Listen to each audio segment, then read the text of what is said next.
Denver and Rio Grande Western steam locomotive number 315 was built in 1895 by the Baldwin Locomotive Works of Philadelphia, Pennsylvania. The 315 is a 3-foot gauge C-18 class consolidation locomotive having a 280 wheel arrangement. It originally went to work for the Florence and Cripple Creek Railroad in Colorado as their number 3.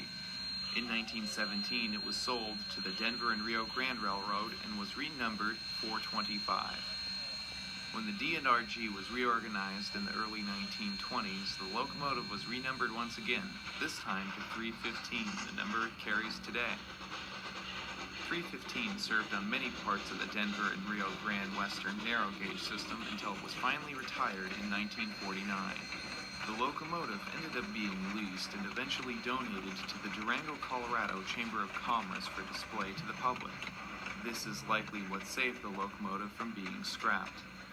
However, the 315 served one final role before being relegated to static display. It starred in the 1956 film Around the World in 80 Days as the locomotive Jupiter.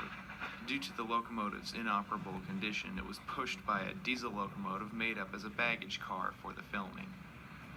In 1999, the Durango Railroad Historical Society, a non-profit organization dedicated to preserving narrow-gauge railroad history in southwestern Colorado, was formed with the intention of restoring locomotive 315 to operating condition.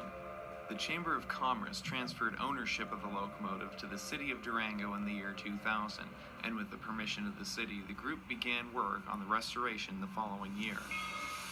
After thousands of hours of volunteer labor and over $400,000, the 315 was steamed up for the first time in 58 years in August of 2007. Since that time, the locomotive has participated in many special events at both the Durango and Silverton Narrow Gauge Railroad in Durango, Colorado, and the Cumbres and Toltec Scenic Railroad from Shaman, New Mexico to Antonito, Colorado.